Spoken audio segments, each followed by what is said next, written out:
Agora, qual é a lição principal que eu quero mostrar aqui? Que é o grande erro e o grande equívoco das pessoas de hoje. O verso 43 diz: quando o espírito imundo sai do homem, as pessoas podem ser libertas. Pode acontecer expulsão demoníaca. Elas podem ter alívio, como o rei Saul tinha alívio quando Davi tangia a harpa. Elas podem, em alguns desses centros evangélicos, irem possessas e saírem de lá sem o demônio. Isto é o mal da igreja contemporânea, porque ela fez rituais de exorcismo, batalha espiritual, quebras de maldição, e proporcionou até certo alívio imediato e momentâneo aos cristãos. Então pode acontecer. Só que a Bíblia diz assim, que o espírito maligno sai, porque alguém o expulsou, ordenou sua saída. Mas o que acontece? Ele volta da onde saiu e vê que a casa está vazia, desocupada. Não foi preenchida. Então ele retorna. Primeiro eu aprendo duas coisas aqui. Muitas pessoas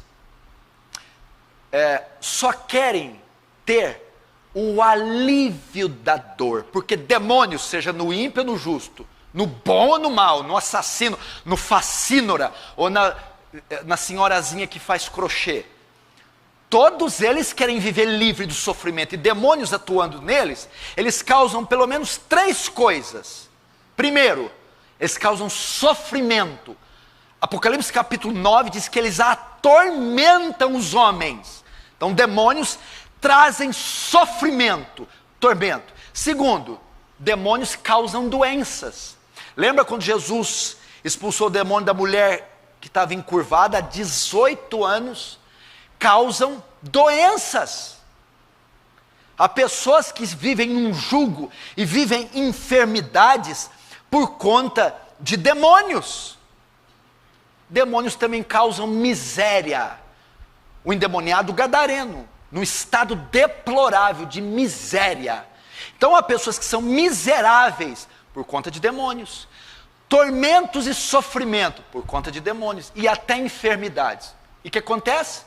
Elas querem ser livres apenas da dor, livres da enfermidade, livres do sofrimento, querem ser livres da miséria. Então procuram as igrejas, ou pastores, ou Deus, ou as escrituras, ou oram apenas para o demônio sair, mas elas não se preenchem. Significa, não querem compromisso.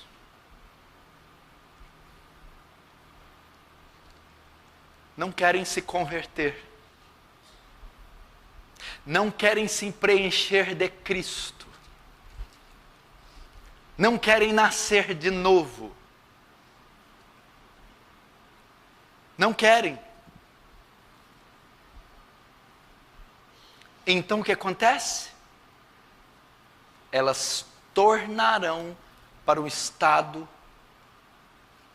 7 vezes pior do que está.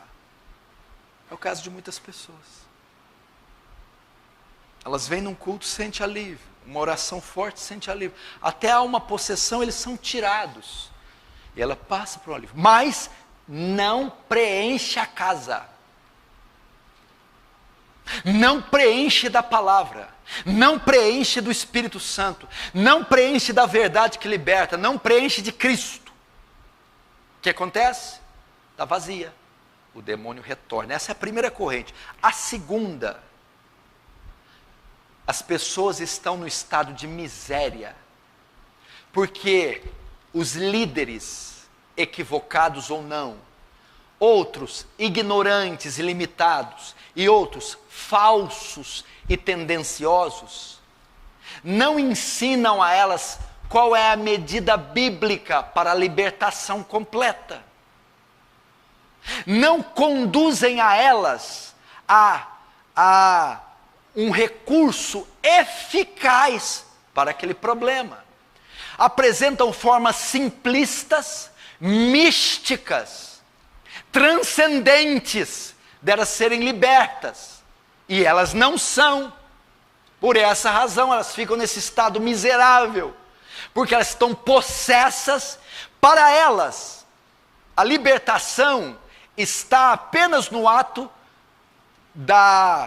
do ritual de exorcismo, da expulsão. Então ela pensa, vem num culto de libertação, que é só expulsar o demônio e está tudo certo com você. Eles apresentam essa maneira. Outras, você precisa de fazer uma cura interior, um processo de regressão, um processo psicoterapêutico, envolvendo psicologia e fé, para você ser liberto. É preciso fazer uma batalha espiritual a favor da sua alma ser liberta, envolvendo atos proféticos.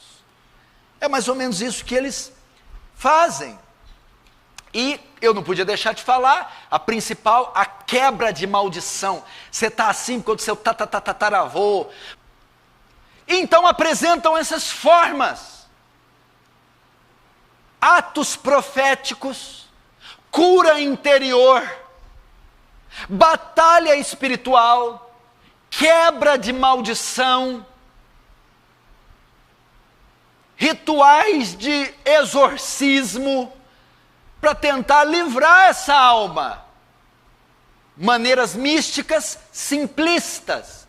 E o que acontece? Elas continuam em um estado miserável, dependendo desses falsos profetas, à mercê das suas garras, das suas mentiras, ou de homens que infelizmente foram formados em uma teologia mística. Não consegue a libertação. Então a primeira categoria só quer viver livre do sofrimento. Então o demônio sai, mas não se preenche com a verdade. A segunda categoria quer ser livre de verdade, mas não tem acesso à verdade, por ignorância e por engano dos falsos líderes. Agora, qual é a maneira bíblica de se libertar uma pessoa da possessão demoníaca? Qual é a maneira bíblica de libertar essas almas miseráveis das garras de Satanás? Qual é a maneira? Vamos ver Mateus 12, verso 28.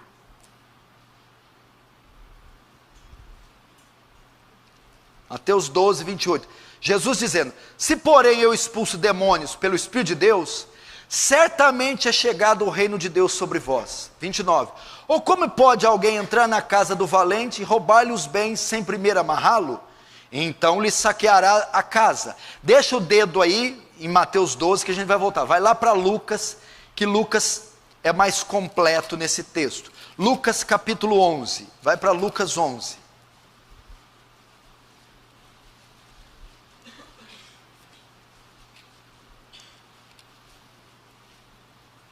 Lucas 11, verso 21. Quando o valente bem armado guarda a sua própria casa, presta atenção na palavra valente e casa, ficam em segurança todos seus bens. Sobrevindo, porém, um valente, um mais valente que ele, vence-o e tira-lhe a armadura em que confiava e lhes divide os despojos. Até aí, agora volta para Lucas, Mateus 11. Volta para Mateus 11, 43. O que Jesus está dizendo aqui? Presta atenção. Qual a maneira, Lucas, de libertar aquela pessoa? Ele se apoderou da casa, o posseiro. Ele é forte, ele domina.